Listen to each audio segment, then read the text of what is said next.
La prochaine étape de ma vie, c'est assez paradoxal parce que c'est les bourriates qui se terminent très rapidement en Afrique. Donc, voilà, cette invitation d'un collègue de mon père qui dit mais qu'il vienne chez nous. Donc, évidemment, une subvention de recherche, des choses comme ça n'existait pas du tout en Pologne à l'époque, mais il m'a envoyé une invitation personnelle en bonne et due forme. Et donc, je suis parti à Novosibirsk et à Irkoutsk par transsibérien, évidemment, les légendaires transsibériens, bon, un peu moins légendaires, mais quand même, c'est, ça a son charme parce que je ne sais pas s'ils l'ont gardé encore maintenant. En tout cas, à l'époque, au bout de chaque wagon, il y avait un samovar. Donc, on allait se faire du thé renouvelé. On avait son thé, on avait une tasse au bouilloire. Et c'était l'endroit où les gens se rencontraient. Évidemment, je pense que les wagons, parce qu'il y avait des couchettes, j'ai pris quand même, parce qu'il y avait des wagons juste avec les places assises, mais c'était les gens pour le cours. Moi, on était 8, je pense, dans le wagon. Donc, en même temps, c'était un lieu de conversation. Et comme mon russe était bon, les gens pensaient d'ailleurs, à cause de mon accent, que je suis quelque part des pays baltes.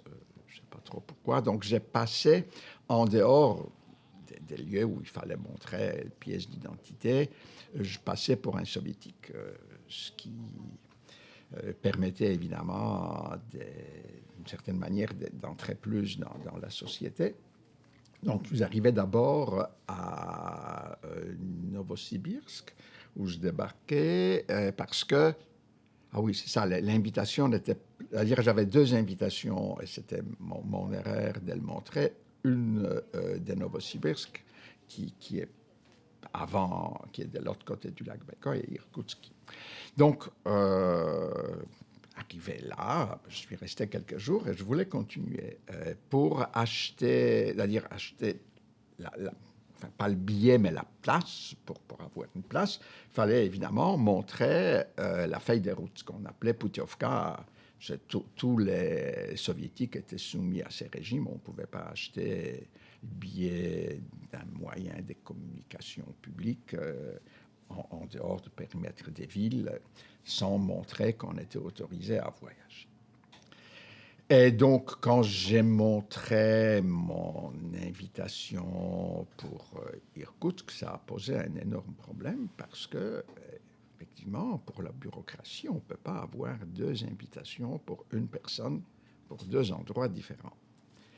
Et bon, finalement, la police a décidé que j'irais nulle part. Je dois reconnaître que la personne qui m'a invité, mais c'était quelqu'un qui était directeur des conservatoires, a eu le courage, il a envoyé sa secrétaire qui a réservé mon billet, donc on a contourné les services officiels, je suis parti. Une fois arrivé à Irkoutsk, mais évidemment, j'avais plus la mauvaise idée de dire que j'avais une invitation pour Novosibirsk, que je ne montrais que cela, et donc ça a été réglé. Heureusement, il n'y avait pas de conséquences pour lui, parce que pour moi, ça n'aurait pas été très grave, je suppose.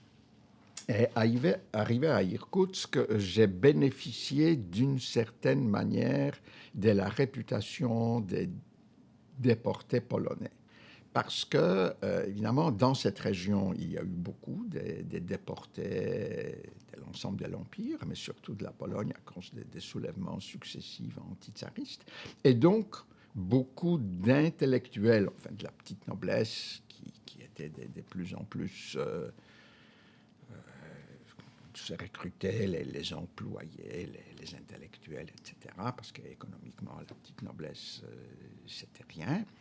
Et donc des médecins, des enseignants, etc. Et les populations locales ont gardé un excellent souvenir, comme d'ailleurs aussi des déportés plus récents de la période soviétique. Donc, d'une certaine manière, être polonais, c'était un atout chez les Bouriates qui détestaient les Russes. Et donc, par substitution, il mettait beaucoup de sympathie du côté polonais. Et donc, cet autre collègue de mon père m'a amené au département d'ethnographie, parce que lui, c'était l'historien. Et les Bouriates ont dit, mais viens avec nous, on a une expédition de l'autre côté du lac, donc du côté est du lac. J'en dirai un mot tout à l'heure. Et donc, je suis parti, en fait, totalement illégalement avec eux, parce que administrativement, mon invitation était pour Irkoutsk. Je n'aurais jamais dû quitter la ville. Mais j'ai profité de mon statut. Alors qu'un mot sur le Bouriat, c'était la raison d'ailleurs pourquoi je voulais travailler sur le Bouriat, c'est que c'est un groupe qui, à cause du lac Baïkal, qui sépare les deux parties, a eu une histoire, disons, récente, très différente. Là, ceux qui étaient du côté ouest ont été touchés par la colonisation russe et ont été sédentarisés progressivement parce que c'est un peuple nomade, et donc sont devenus d'une certaine manière plus proches des Russes. Alors que de l'autre côté du lac, ils sont restés nomades jusqu'à la collectivisation forcée dans les années 30, qui était en même temps une période de lutte contre la religion. Donc, ils ont dû abandonner totalement le culte. Et c'était fascinant quand je suis allé écouter. C'était 67, donc une trentaine d'années après. Les collines étaient jonchées d'objets rituels. On pouvait ramasser tous les moulins à prière bouddhistes, une chose des petits vases pour les offrandes. Et les gens regardaient ça de bon oeil que je les ramasse, parce que je pense que pour eux, c'était d'une certaine manière quelqu'un qui reconnaissait l'intérêt, la valeur. Donc, j'en ai apporté quelques-uns, même ensuite au Québec. Donc, c'était mes souvenirs. Mais donc, mon projet était de comparer l'évolution des deux groupes qui ont évolué dans les conditions quasi radicalement différentes. Donc voilà le Bouriat où j'ai passé plusieurs mois. Je suis rentré par l'Asie soviétique, donc par Tachkent, Bukhara. J'ai vu une magnifique ville. Et je suis rentré à l'automne. On commençait le cours en octobre, donc j'ai dû rentrer début octobre. Et en décembre, j'ai appris que je pars pour le Congo. Donc, tout ce que j'ai accumulé, les archives, évidemment, j'ai publié un article avant de partir, ça n'a jamais servi à rien. Maintenant, l'histoire du Congo, c'est une autre histoire aussi des possibilités d'accidents. Du côté de ma mère, l'une de mes cousines a épousé, après la guerre, un jeune homme qui a été ingénieur électrique, mais qui était d'une famille bourgeoise.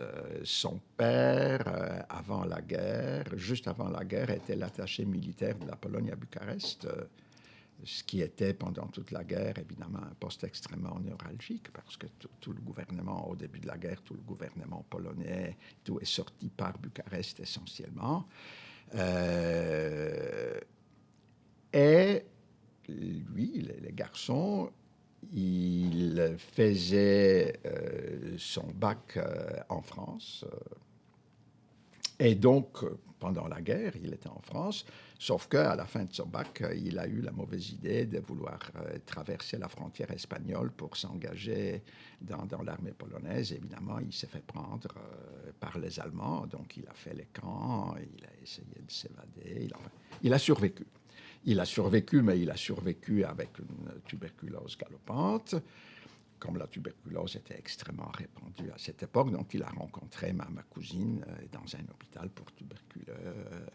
Et donc c'est là où l'histoire a commencé. Évidemment, ce qui est important de cette histoire, c'est que sa connaissance du français était parfaite. Évidemment, il avait un bac français.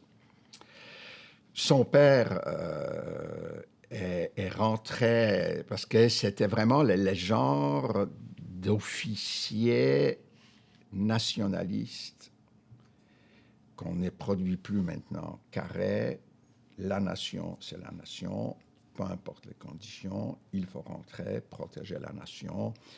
Évidemment, quand il est rentré, il a fait 4 ou 5 ans de prison, et il est sorti en 1956, et il s'est lancé dans la reconstruction de la Pologne. Bref.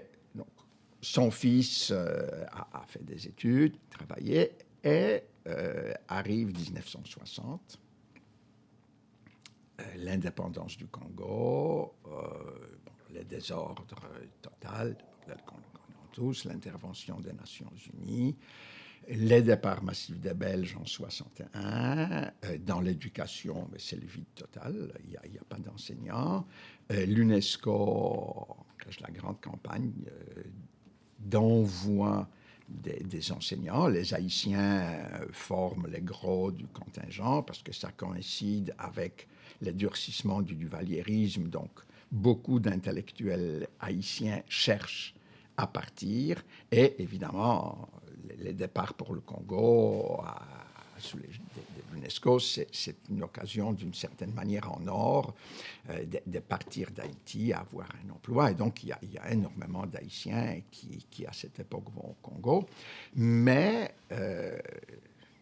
l'UNESCO étant un organisme international, ne pouvait pas ne pas recruter dans le pays de l'Est. Donc, on était dans cette situation où, à la fois, l'Union soviétique et les acolytes accusaient les États-Unis d'impérialisme, mais ne voulaient pas être absents totalement du territoire non plus. Donc, d'où ils ont permis des recrutements par l'UNESCO dans le pays de l'Est, entre autres en Pologne. Et, d'une certaine manière, mon cousin était un candidat premier à cause de son français. Et en même temps, c'était l'occasion, évidemment, de sortir. Et donc, il est parti enseigner dans l'Institut des bâtiments et de la construction à Kinshasa. Et dès là, il a migré à l'université Lovanium. Et donc, c'est par lui que je savais que l'université cherchait des enseignants. Et en 1967, donc juste avant de partir chez les Bourriades, je suis devenu ma thèse, donc j'avais ma thèse. Je connaissais le français plus ou moins, mais je le connaissais parce que, bon, un autre détour de l'histoire, après 1956, l'une des mesures de dégel pour la Pologne était l'ouverture vers la France. Et les Soviétiques ont accepté la coopération avec la France, ce qui s'est traduit très largement par l'envoi des jeunes Français objecteurs des consciences à l'époque. Donc, qui, au lieu de faire le service militaire, l'Afrique a été peuplée presque tous mes collègues ensuite français spécialistes de l'Afrique étaient des objecteurs des consciences, des coopérants. Donc, des jeunes coopérants. Et c'est des jeunes gens qui arrivaient à enseigner le français. Évidemment, dans un pays dans lequel connaissance des langues étrangères, dans les années 50, 60 moins, mais dans les années 50, c'était vraiment les dangers réels de quelques années de prison, parce que tous ceux qui connaissaient les langues étrangères étaient considérés comme des agents de l'ennemi bourgeois. Donc évidemment, On n'enseignait pas, on ne formait pas, il n'y avait rien. Quand ces jeunes sont arrivés pour enseigner le français, puisque c'est des objecteurs de conscience, ce n'étaient même pas des gens qui étaient formés pour enseigner le français, c'était des coopérants tout court, mais ils ne parlaient pas impiètrement des Polonais. Donc il n'y avait aucune communication entre les étudiants potentiels. Donc je me souviens, le premier jour, quand on est arrivé, on était quelques-uns, c'était un dialogue des sourds. Deuxième et troisième cours, il n'y avait plus personne. D'autant plus que ce n'était pas des cours crédités, c'était des cours libres. Donc les gens n'avaient pas de raison de s'entêter. Oui, un petit recul. Moi, quand j'étais à l'école primaire, mes parents connaissaient une vieille dame, je n'ai plus aucun souvenir de ça, mais qui voulait m'apprendre le français. Donc, j'avais quand même des vagues notions. Je connaissais un nombre de mots, j'étais capable de dire. Et donc, je suis devenu progressivement ami avec ce jeune Français, surtout que j'étais en ethnographie et l'une de mes collègues de l'année, on était 5, il est tombé sous son charme. Donc, il avait besoin d'être traducteur et d'accompagnateur. Donc, c'est à travers cette histoire où je faisais l'intermédiaire entre deux amoureux. Bon, très vite, ils n'ont plus eu besoin de moi. Mais par contre, on est restés copains. Donc, on sortait en ville, on se baladait. Donc, j'ai appris le français oralement, tout d'abord, mais en même temps, comme il avait besoin de faire quand même ses cours officiellement, donc j'ai eu un peu d'écrit, des grammaires, donc c'est comme ça que j'ai appris le français. Et donc, ce cousin-là, quand il est venu en vacances, il m'a dit, écoute, on cherche. Je lui ai donné mon dossier avec lequel il est parti pour l'université. Ensuite, rien, long silence. Et en décembre, donc 67, je reçois un télégramme de l'entreprise qui exportait la main-d'œuvre qualifiée, qui s'appelait Pôle Service, que je pars dans 2 semaines pour les Congos. Je n'ai rien compris. J'ai négocié avec eux parce que je voulais avoir un congé sans solde de l'université. Je ne voulais pas perdre mon poste. Donc là, évidemment, puisque c'était une entreprise officielle qui voulait m'envoyer, d'une certaine manière, l'administration de l'université n'avait pas le choix. À l'époque, c'était une sorte de service commandé. Donc, j'ai pu partir début février, je pense que le 3 ou 4 février 68, je suis effectivement parti. C'est plus tard, au Congo, que j'ai compris comment tout ça s'est passé. Ça rallonge un peu mon histoire, mais je pense que ça, son intérêt exactement pour cet enchaînement des hasards, des possibilités. En fait, en 67, en juin 67, si je ne me trompe pas de mémoire, c'est les débuts du régime Mobutu. Et Mobutu, ayant pris le pouvoir, essaye de se débarrasser des mercenaires, puisque à côté des troupes des Nations Unies, etc., pour écraser les suites des rébellions, parce qu'il y en a plusieurs dans plusieurs régions, il a utilisé les mercenaires blancs. Et donc, il essaye de s'en débarrasser. Ce n'est pas toujours évident et pas toujours facile. Et l'un des groupes qui était stationné à l'est du pays, à Kisangani, qui était dirigé par Colonel Scram, se rebelle. Ils exigent le solde, enfin, les choses assez classiques, mais c'est un gros problème parce que l'armée congolaise, ce n'est pas une armée extrêmement efficace. Donc, la révolte, ils étaient, je pense, 200 ou 300 mercenaires bien entraînés, encore bien armés, etc., est un problème. C'est la panique au pays. Et puisque l'université Lovanium, qui est une université catholique à l'époque, est une sorte d'excroissance de Louvain, mais gardant des liens très étroits avec Louvain. Tous les enseignants, à cette époque, quasiment tous, je pense sans exception, sont des Belges. Donc, on craint. L'université est installée sur une colline qui est à une vingtaine de kilomètres de la ville, donc qui est en dehors de la ville. Les résidences étudiantes sont sur place, les résidences des profs. C'est vraiment une sorte de lieu isolé et évidemment, raisonnement par analogie. Scrum est belge, il doit y avoir des sympathies des Belges à l'université, c'est la possibilité d'une submersion vers la ville. L'armée congolaise occupe l'université. Ce qui, par rapport au statut de l'université à l'époque, pose problème, puisque les statuts de l'université sont encore dans la vieille tradition médiévale d'exterritorialité. Évidemment, de l'université, ni police ni armée n'ont pas l'accès, il y a un service d'ordre intérieur, bref, etc. Bon, il ne se passait pas grand-chose. Il y a eu quelques blancs un peu molestés, probablement plutôt à cause de leur faute, parce qu'ils agacer les soldats. Mais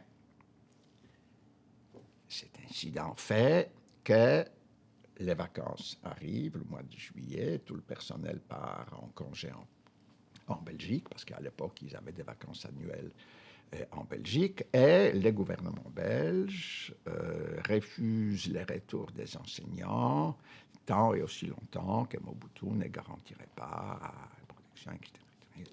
Entre-temps, les mercenaires d'Escram sortent par Bukavu vers Burundi, où ils sont désarmés. Bon, l'histoire se termine sans grand problème. Mobutu, il faut lui dire, est un génie politique. Malheureusement, il utilisait son génie pour des raisons qui lui étaient propres, mais c'était vraiment un génie politique. Qu'est-ce qu'il fait? Il se tourne vers les États-Unis et donc il demande aux Américains les financements pour la coopération universitaire nationale pour contrebalancer la coopération belge et française qui aussi commence à arriver. Il reçoit l'argent et dès qu'il reçoit l'argent, il se met à recruter à l'Est. Ce qui lui assure évidemment, d'une certaine manière, le contrôle total de ces nouveaux enseignants. Bon, c'était un cadeau rêvé pour les Soviétiques, pour donner le pion à l'Occident. Donc, on ramasse tout ce qu'on peut des gens qu'on pourrait envoyer, qui ont à la fois les diplômes et le minimum des connaissances des langues. Et donc, dans l'avion d'Air Congo, c'était encore Air Congo, c'était pas le Zaïre. Je me suis retrouvé à Bruxelles avec 4 ou 5 autres Polonais et tous, comme moi, disaient, mais écoute, on est parti comme ça, on ne comprenait pas pourquoi. Parce qu'évidemment, on a compris ça après, mais il fallait occuper la place. Et donc, je suis parti, si vous voulez, pour de mauvaises raisons, grâce à un homme dont je n'aimerais pas serrer la main. Mais c'est comme ça que je suis arrivé à Kinshasa, où, évidemment, personnellement, j'avais la vie beaucoup plus facile que les autres, parce que mon cousin et sa femme, sa cousine, son mari, étaient déjà à l'université Lovanium, donc j'avais où loger. J'avais quelqu'un qui pouvait me prêter de l'argent, parce qu'évidemment, on était payé, on était des employés du gouvernement. J'ai eu mon premier salaire, je pense, 10 mois plus tard. Donc, c'était ça. Et, d'une certaine manière, la rançon de tout ça, c'est aussi l'année où Mobutu a décidé de faire cadeau à la ville où il a commencé son école secondaire. Et chez les prêtres, il était expulsé de l'école. Bon, pas nécessairement parce qu'il était bête, mais parce que les prêtres n'aimaient pas des gens qui avaient des idées propres à eux. Donc, ce n'est pas du tout parce que, évidemment, on dit parce qu'il était totalement imbécile. Ce n'est pas vrai. Il était. Mbandaka, c'est l'ancien Coquilhateville. C'est vraiment la ville sur la ligne de l'équateur, L'action donc de ténèbres de Conrad se passe à quelques kilomètres de là.